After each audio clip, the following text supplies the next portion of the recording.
नमस्कार शेतकरी मित्रांनो, आज आपण या व्हिडिओच्या माध्यमातून उन्हाळी सोयाबीन लागवडीविषयी संपूर्ण माहिती देण्याचा पुरेपूर प्रयत्न करणार आहोत। जर तुम्ही अजूनही आमच्या शेतकरी मित्र चॅनलला जर सबस्क्राईब केलेले नसेल तर सबस्क्राईब करून बेल आयकॉन दाबायला विसरू नका। जर तुमच्याकडे मुबलक पाण्याची सोय असेल तर तुम्ही सोयाबीन लागवडीचा उन्हाळ्यामध्ये सहज विचार करू शकता। त्यासाठी उन्हाळी सोयाबीन लागवडीसाठी बियाणे कोणते व किती वापरायचे, त्याचबरोबर पेरणीपूर्वी बियाणाला कोणत्या औषधाची बीज प्रक्रिया करून घ्यावायची आणि कोणकोणती खते आपण सोयाबीन पिकाला देऊ शकतो, त्याचबरोबर औषध फवारणी कधी करावी, याच संदर्भात आपण सखोल माहिती आपल्या व्हिडिओच्या माध्यमातून बघणार आहोत। व्हिडिओ पूर्णपणे बघावा जेणेकरून आपल्याला संपूर्ण माहिती एकाच व्हिडिओमध्ये समजून जाईल। तर चला आपल्या महत्त्वाच्या विषयाकडे जाऊ। उन्हाळी सोयाबीन लागवडीसाठी पाण्याचा व्यवस्थित निचरा होणारी जमीन निवडावी, म्हणजेच मध्यम किंवा भारी जमिनीत तुम्ही सोयाबीन लागवड करू शकता। अशा जमिनीमध्ये सोयाबीन पीक हे जोमाने येते। पेरणी ही साधारणपणे 15 जानेवारी ते 15 फेब्रुवारी मध्येच करून घ्यावी। यावेळेस तापमान जवळपास 15 पेक्षा जास्त झाल्यावर पेरणी करावी, कारण यावेळेस उगवण क्षमता चांगली असते। सोयाबीन जातींची निवड करताना तुम्ही योग्य त्याच जातींची निवड करून लागवड करू शकता।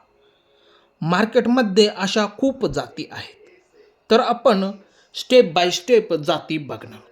तर सर्वात प्रथम आहे PDKV आंबा, तसेच पुढचे आहे JS 20-116, त्यानंतर JS 9305, त्यानंतर KDS 726, त्यानंतरची जात आहे JS 20-29 आणि शेवटची जात आहे JS 335। या जातींची तुम्ही निवड करून लागवड करू शकता।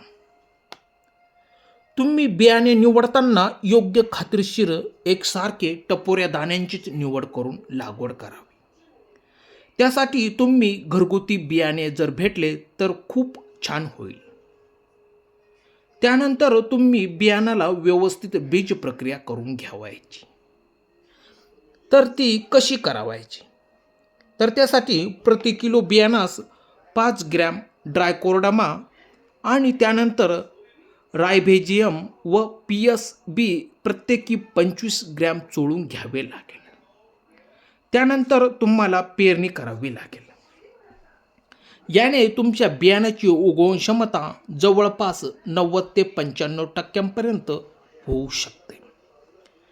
त्यानंतर लागवडीचे अंतर किती असावे, 2 ओळींतील अंतर सुमारे 30 सेंटीमीटर म्हणजेच 1 फूट ठेवावे आणि 2 रोपांमधील अंतर 10 सेंटीमीटर ठेवावे।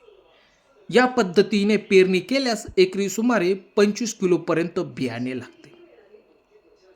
त्यानंतरचे खूप महत्त्वाचे आहे ते म्हणजे खते कोणकोणती द्यावायची। तर सोयाबीन पिकाच्या चांगल्या वाढीसाठी आपण पेरणीच्या वेळी सुमारे 50 किलो DAP आणि 25 किलो पोटॅश, त्याचबरोबर सल्फरयुक्त खतांचा या ठिकाणी पुरेपूर वापर करणे खूप गरजेचे असते। त्यानंतर आपल्याला तणनाशक फवारणी करावी लागेल, तर ती कधी करावायची, यासाठी जवळपास 2 ते 3 पानांवर गवत आल्यावर सुमारे 15 ते 20 दिवसांच्या आत आपण या सोयाबीन पिकाला तणनाशकची फवारणी करू शकतो। तर फवारणीच्या दरम्यान तुम्ही कोणकोणती औषधे घेऊ शकता, तर आपल्याला तणनाशक म्हणून टर्गा सुपर किंवा क्लोबेन यापैकी कोणत्याही एकाची निवड करून तुम्ही योग्य वेळी फवारणी करू शकता। फवारणी करताना जमिनीत योग्य त्या प्रमाणात ओलावा असणे खूप गरजेचे असते। शेतकरी मित्रांनो, कसा वाटला व्हिडिओ आवडल्यास शेतकरी मित्रांपर्यंत जास्तीत जास्त हा व्हिडिओ शेअर करावा, जेणेकरून सर्व शेतकऱ्यांना या माहितीचा फायदा होईल। तर असेच शेतीविषयक नवनवीन व्हिडिओ बघण्यासाठी आमच्या शेतकरी मित्र चॅनलला जर सबस्क्राईब केलेले नसेल तर सबस्क्राईब करून बेल आयकॉन दाबायला विसरू नका। मित्रांनो, धन्यवाद.